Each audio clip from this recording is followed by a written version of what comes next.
This webinar series is brought to you by the National Health Council, and we are fortunate enough to be able to showcase our work on patient-centered value assessment. And so these webinar series have been an added tool to help inform patient organizations, their partner of patient organizations, as well as other multi-stakeholders on the utility of various tools and methodologies. I am Omar Escondrias, and I am the Senior Vice President for Equity Research and Programs at the National Health Council, and it's my privilege to lead this portfolio, primarily focused on advancing our patient centricity and patient engagement research activities. Next slide, please. For those of you that are not familiar with the National Health Council, as we know that we have other members attending the webinar, we are an organization that is made up of more than 180 national health-related organizations and businesses. The NHC's core membership includes, of course, the nation's leading patient organizations. Other members of those include health-related associations and nonprofit organizations that include the provider, research, and family caregiver communities, and business representing the biopharmaceutical, device, diagnostic, generic drug, and other payer organizations. And we are over 100 years old organization, and we're just fortunate enough to keep working with valuable members like yourself. And for those of you that are not a member of the NHC, we do welcome you to please send us an email at the email showcase on your screen to learn more about how to be engaged with the National Health Council and become a member. Next slide, please. This slide just shows the breadth of our patient organizations and those group members of the NHC. So you can see here that we have representatives for across multiple chronic diseases and conditions, just for us to fully understand and the breadth of knowledge that exists within our patient organizations and the advocacy work that occurs within each of those organizations. Next slide, please. So a couple of housekeeping item rule before we go to the agenda. Please keep yourselves on mute during the webinar. This is a forum for discussion. We may be touching on concepts and issues that have different views among stakeholders. So just please remain kind to each other. As a note, we are excited to host this webinar for educational purposes, but the National Health Council does not specifically endorse any of these alternatives to the QALY.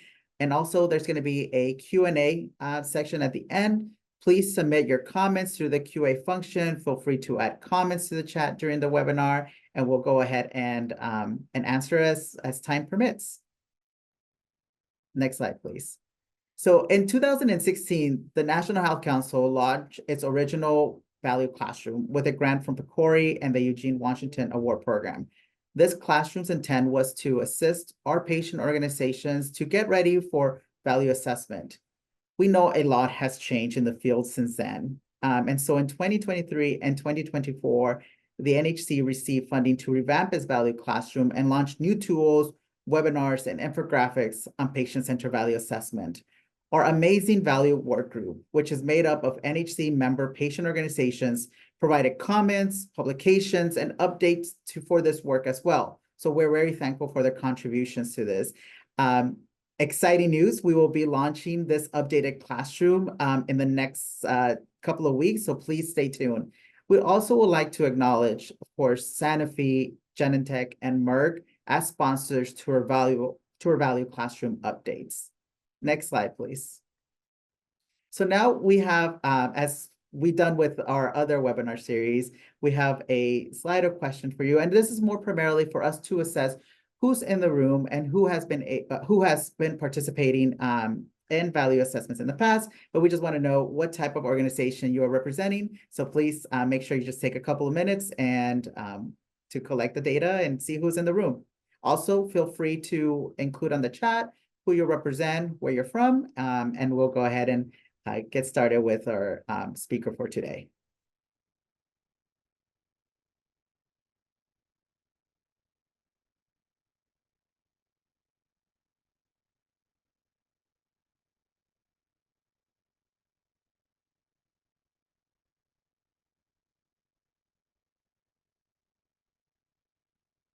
Perfect.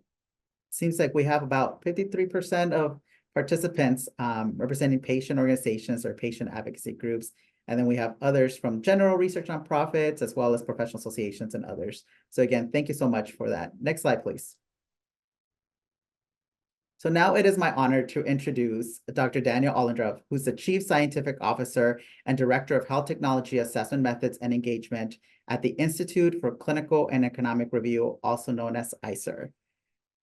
Dr. Ollendorf's responsibility is for managing the organization's internal health economics capacity and program of external collaboration, as well as collaboration with international HTA bodies and other stakeholders on key process and methods topics. From 2007 to 2018, Dr. Ollendorf was the Chief Scientific Officer for ICER, where he oversaw the broader HTA process and managed relationships with multiple stakeholders and research collaborators. From 2018 to 2023, Dr. Ollendorf served as the Director of Value Measurement and Global Health Initiatives at the Center for Evaluation of Value and Risk in Health, also known as CVR, at Tufts Medical Center, where he focused primarily on value assessment methods, drug pricing policy, and building international capacity for and interest in HTA.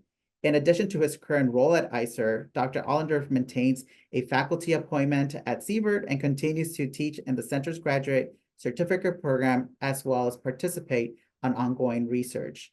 Dr. Ollendorf also serves as a non-resident fellow in global health at the Center for Global Development and is the current chair of the Health Technology Assessment International, or HTII, Global Policy Forum.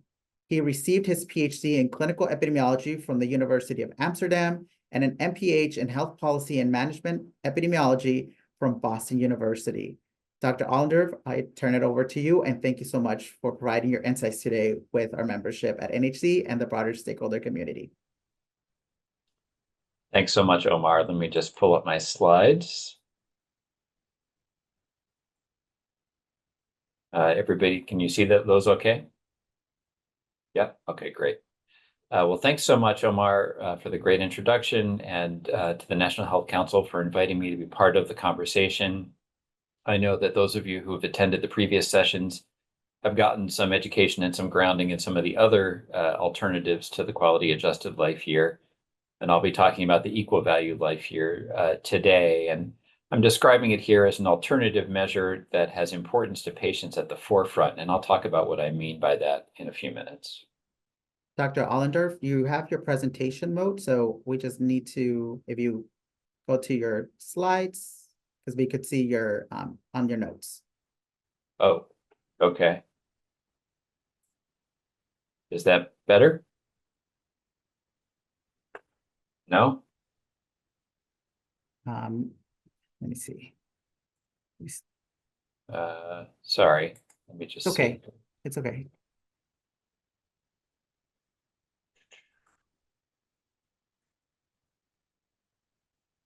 Let me just try it again.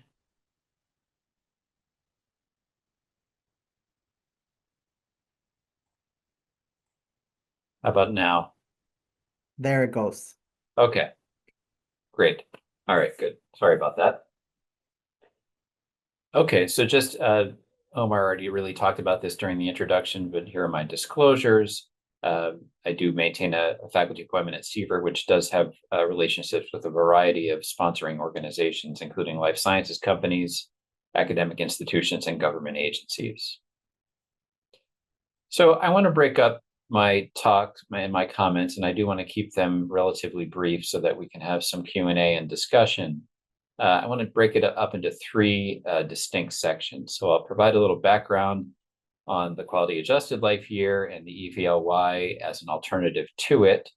I'll also talk a bit about how we've seen the evLY used in practice in our assessments.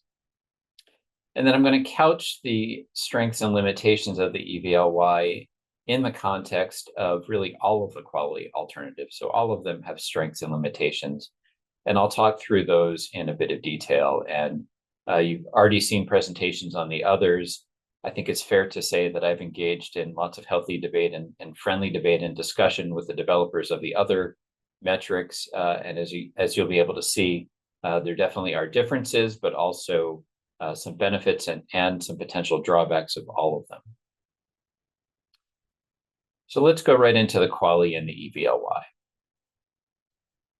Now, the QALY, as many of you are familiar with, has been used worldwide really for decades as the de facto standard for measuring improvements in health associated with tests, treatments, and other interventions, particularly in the context of cost-effectiveness analysis. Interestingly, I think many people view the QALY as really developed to try to focus on what is consistently reported by the patient community to be the most important features of treatment, namely the potential for treatment to extend your life, extend survival, improve your quality of life, or both. But there are challenges. So the QALY is based, of course, on estimation of your quality of life or your utility. And that estimation is typically lower for individuals who are dealing with more severe or disabling diseases. So the QALY, just to refamiliarize those of you who are not familiar, is measured on a 0 to 1 scale, with 1 representing perfect health and 0 representing death. So the more severe the condition, the lower that value is.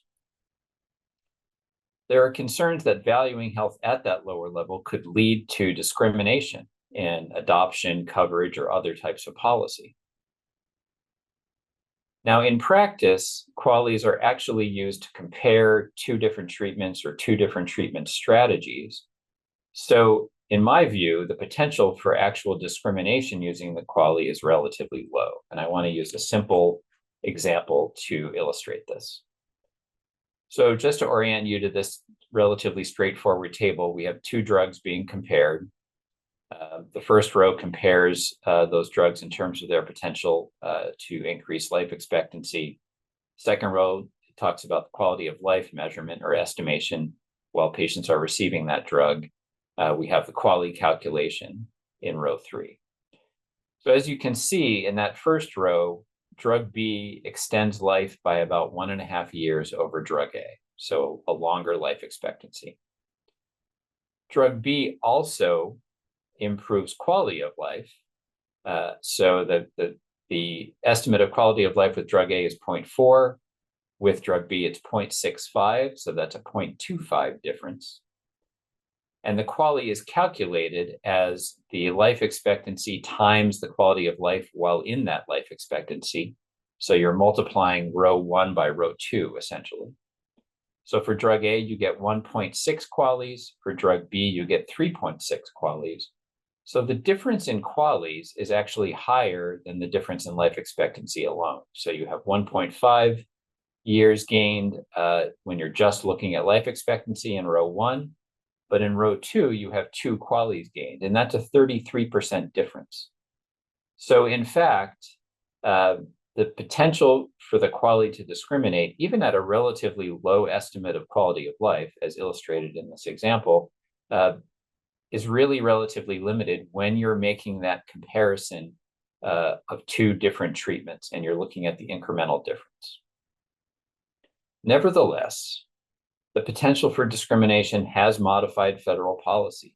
So there are prohibitions on the use of the QALY in some very key activities. So a recent rule that was passed by the Department of Health and Human Services in the US and stipulations in the drug price negotiations as part of the Inflation Reduction Act actually prohibit the QALY as a measure of health for use in determining prioritization of treatment or how one treatment might have benefit over another. And here's language that has actually kind of persisted in a number of different pieces of legislation, both on the federal level and on the state level for that matter. So importantly, I should read this to you. This is saying that the organizations or agencies should not use estimates of comparative effectiveness or cost effectiveness in a manner that treats extending the life of an elderly, disabled, or terminally ill individual as of lower value than extending the life of an individual who is younger, non-disabled, or not terminally ill. So it's really about that period of life extension, that incremental benefit that we're really focused on here. So let's turn to the equal value life year then. So this was developed by ICER in 2019 to really directly address this discriminatory concern. But while we developed it in 2019, it's actually based on some longstanding research that was first developed by Eric Nord and colleagues a little over 25 years ago to consider valuing that period of life extension at a universal level. So valuing extended life at the same level, regardless of an individual's level of disability, their age, or the severity of their illness.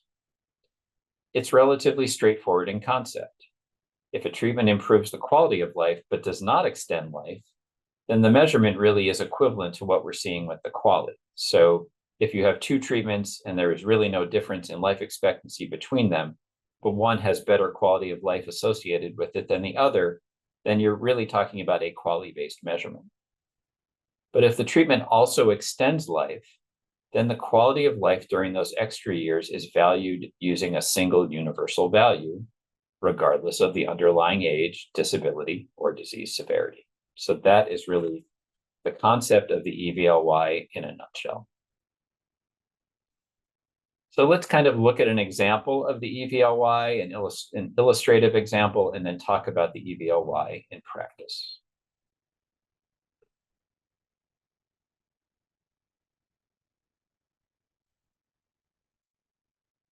So here's an illustration. Let's say you have drug B. Drug B is associated with a 7-year life expectancy when you start taking the drug at a quality of life of about 0.5. That results in 3.5 QALYs using that multiplication. Drug A, in contrast, increases that life expectancy by 2 more years, so a total of 9 years, and the quality of life while on drug A is better, 0.7. So that yields 6.3 QALYs, again doing the multiplication. Under the evLY, that same drug, drug A, which has a 9-year life expectancy associated with it, would also have the quality of life of 0.7 measured for the years 1 through 7. Those are the same, that's the same number of years as you would expect with drug B. So that quality of life improvement is preserved for years 1 through 7. But in those 2 years of life extension, years 8 and 9, we would value the quality of life at 0.851.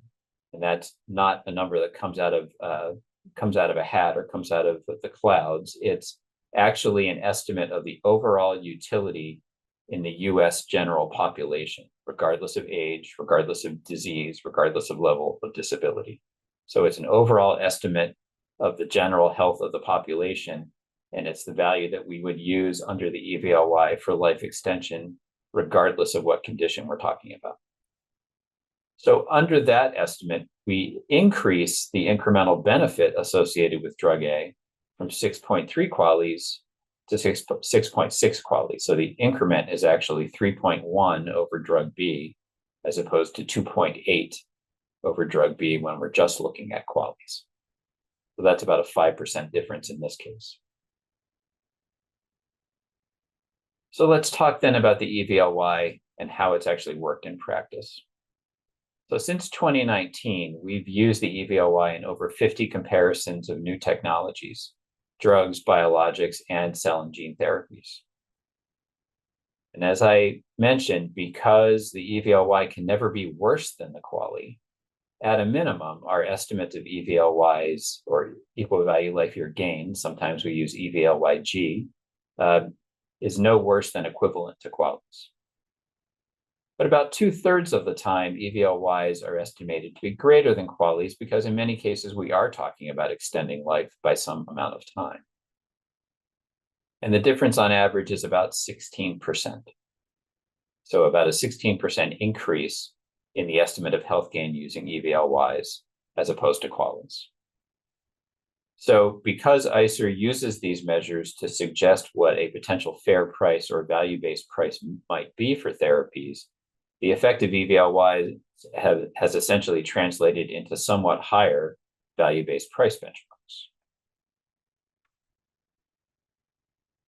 Let's look by topic. So given that it's often the case that the more severe the condition, the more likely that a beneficial treatment will extend that life if it's truly a life-limiting condition. This is where you're seeing now very large increases in evLYs in terms of the increase in the benefit seen with the evLY versus the QALY. That's what's being represented on this graph.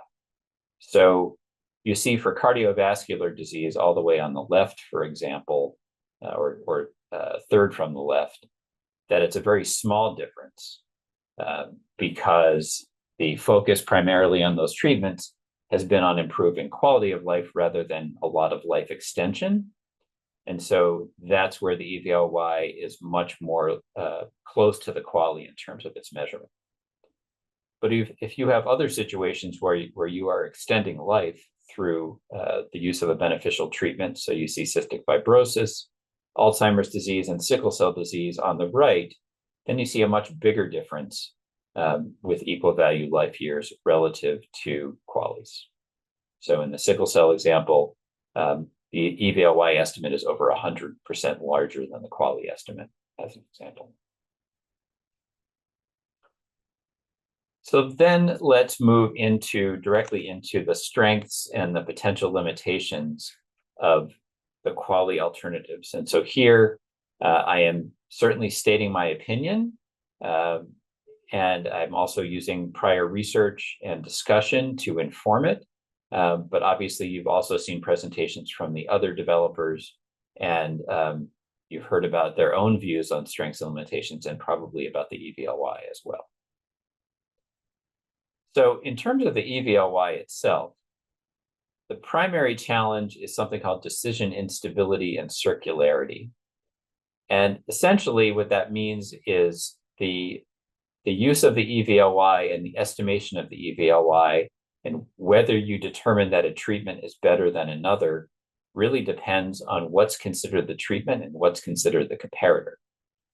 So it's possible, although this will really in practice happen very rarely, that you could be making a decision, let's say this year, based on the comparison of a new treatment to the current standard of care, and you're deciding that that new treatment is better than the standard of care using your evLY estimate.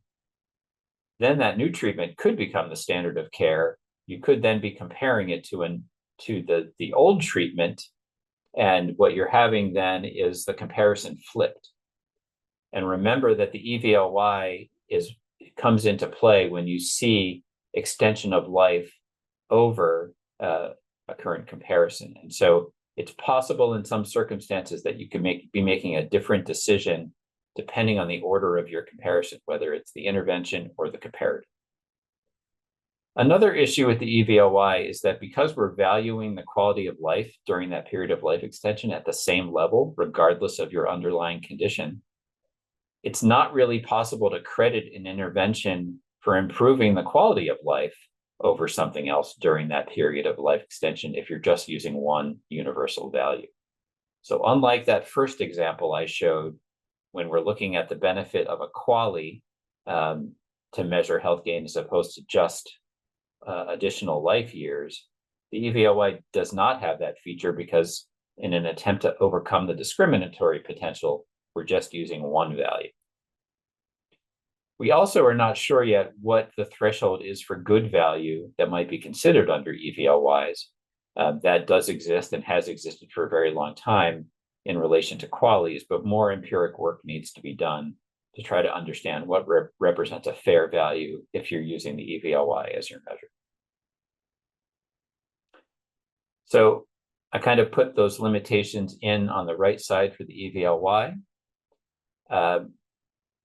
In terms of the strengths, my view is that the evLY is one of the measures that can avoid perceived discrimination, provides full quality of life credit during the period in which you're not extending life, is conceptually straightforward, and doesn't require any additional data. You don't have to go back and develop another model because you can use information that's already available to you. You've already heard about the health years in total and the QALY that is generated using the GRACE process. And there are strengths associated with these measures as well. The HYT, for example, also grants full quality of life credit and does actually extend that credit into the period of life extension. Dr. Basu has developed a potential threshold to think about what represents good value under HYT. And this also typically doesn't need additional data. But it shares the same circularity or decision instability concerns that, that the evLY does. And there's also another issue, which I can't really get into in detail today, something called the independence of irrelevant alternatives. The way the HYT is measured, again, could result in different conclusions about what is valued most highly, depending on how it's used and depending on the direction of your comparison.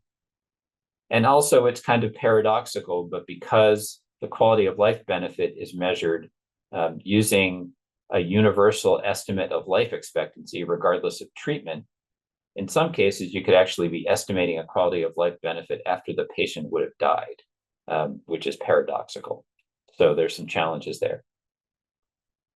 GRACE has some beneficial features. There's an adjustment for the severity of the condition that's integrated into the measure itself and to the appetite for risk that an individual patient community might have, and does consider patient preferences directly in measurement, but it's conceptually very complex. There is additional data required, collection data on risk aversion, for example, but also other measurements that are required. And the threshold actually will differ depending on the topic, depending on how the severity and risk aversion estimates play out. I think maybe more importantly, outside of the quantification issues, there may be political implications by concluding using GRACE that a particular disease is not as severe as another, based on how GRACE is applied and how that might feel to the patient community that is dealing with that disease every day. So to briefly summarize, we did create the evLY to counter perceptions of discrimination with the QALY. We really do think the evLY should be considered a complementary measure, and that's why we still do use the QALY in our modeling to provide another set of estimates for people to consider. And in addition, if there are ever any situations in which we have quality of life potentially being underestimated in life extension, and maybe that circularity issue, having the QALY as a comparator provides a useful counterbalance. And like these other measures, the evLY has its limitations, but at its heart is conceptually simple, and the concept and the benefit is easy to understand, and it is relatively easy to implement. So with that, I will thank you for your time. I'm happy to answer any questions or have any further discussion at this point.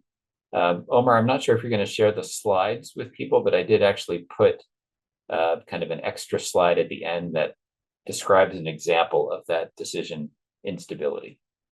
Thank you so much, Dr. Allender. So we will be, this actually is being recorded. So this webinar will be part of our other recorded series that will be published on our website. So they could definitely, review the presentation again. But if there's a specific example that you want to showcase or highlight, you could send us that and we could more than happy to integrate it into the multiple resources that we have.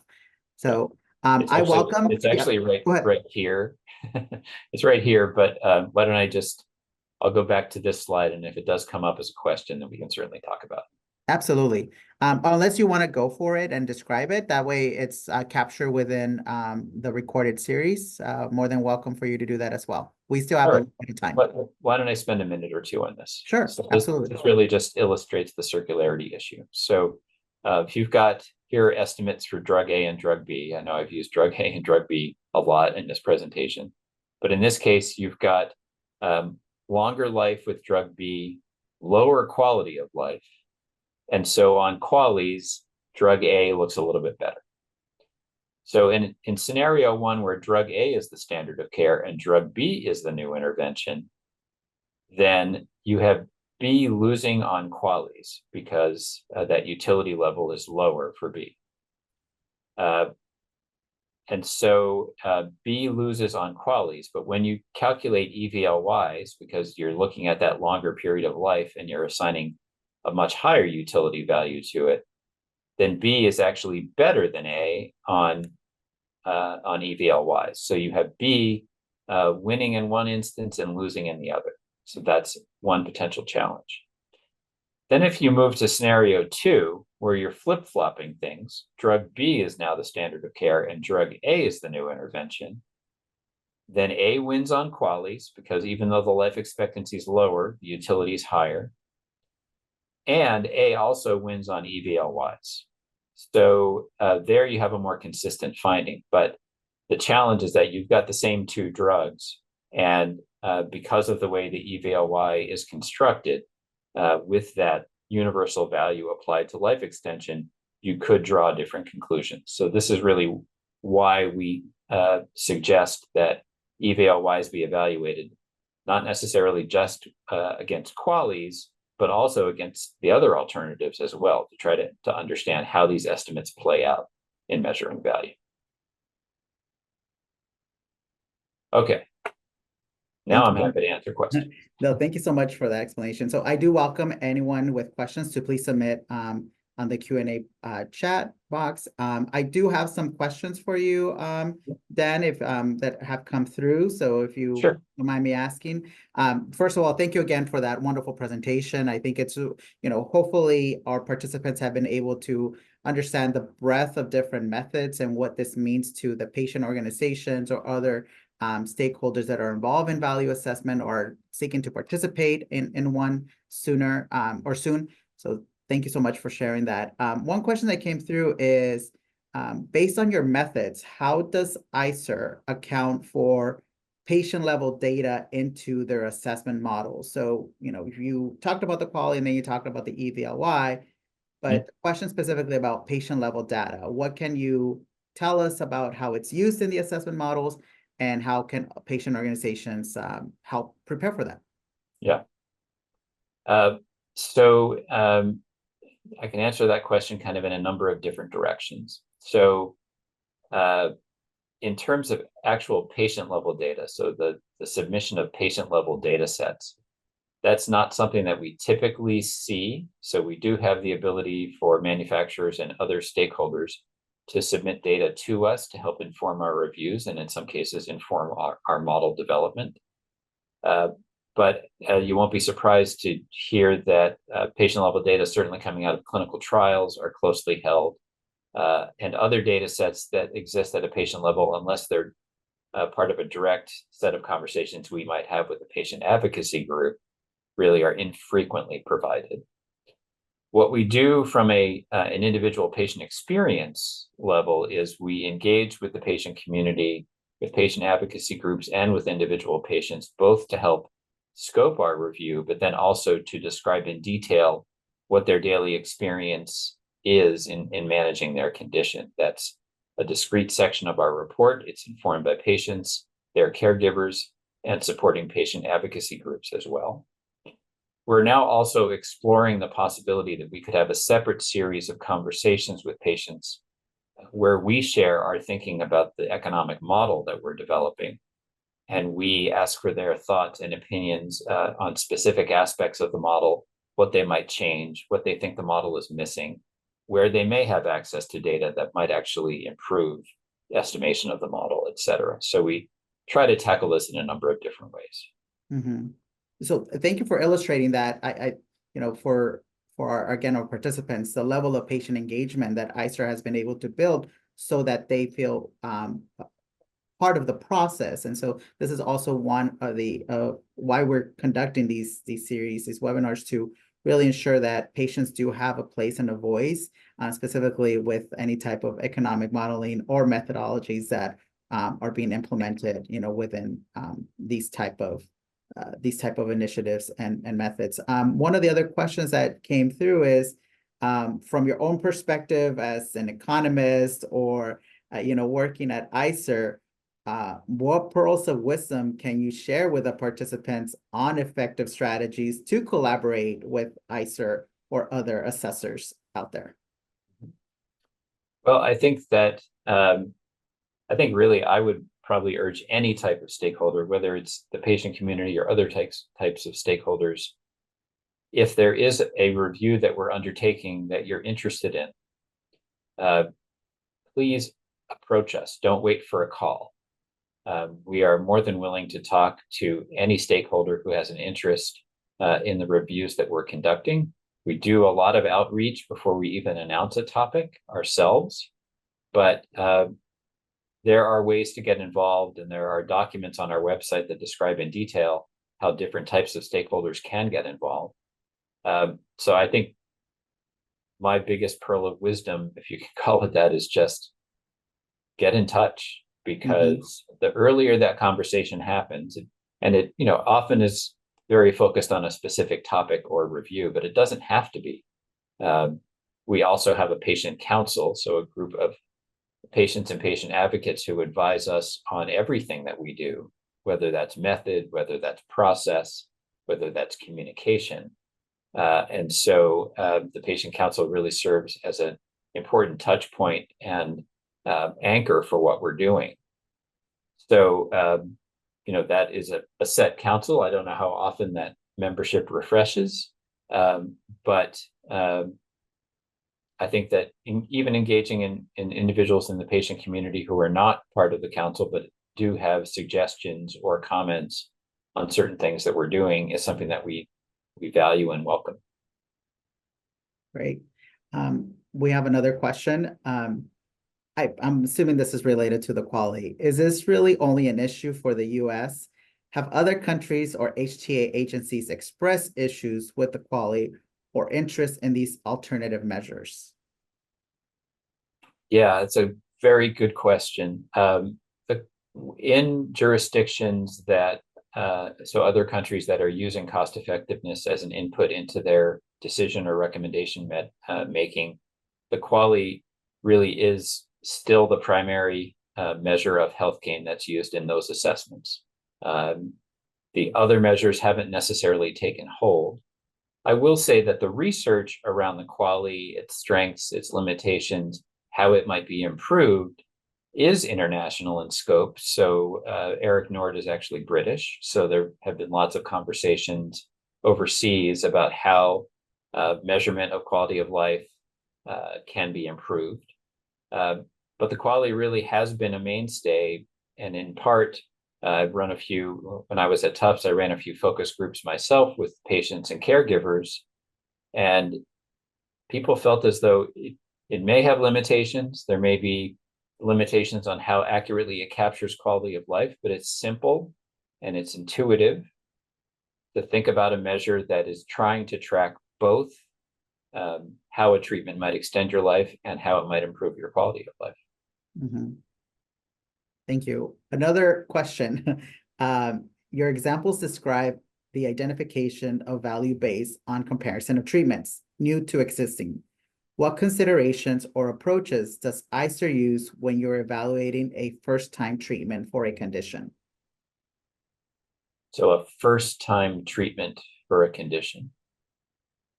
I'm not sure if I understand the question. So we're talking about a brand new treatment or method of action. That's often what we do evaluate. And we are making the comparison typically between a treatment that is oftentimes still undergoing regulatory review at the FDA. We're trying to determine, and we work with stakeholders to help us determine what other treatments it should be compared to in our review.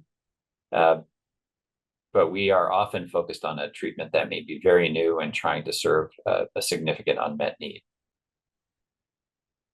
Great, thank you. Those are some of the questions that come so far. So again, thank you so much, Dr. Allender, for sharing your insights, your work at ICER, and how best our patient community can work with ICER to better improve their knowledge on value assessment, how best they can be engaged, and putting the patient voice forward. So again, just thank you so much.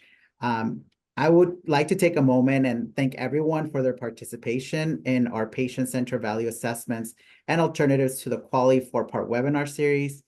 This series began by exploring the foundations of patient-centered value assessment through a patient primer.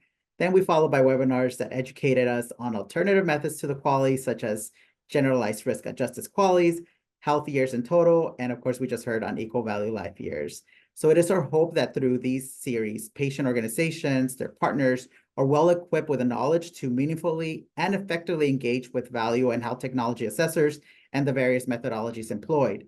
These webinars have been recorded and will be available at the NHC Value Classroom website in the next upcoming weeks. With that said, also expect the launch of a refreshed Value Classroom soon, where you will find updated tools, resources, and guidance, and also infographics.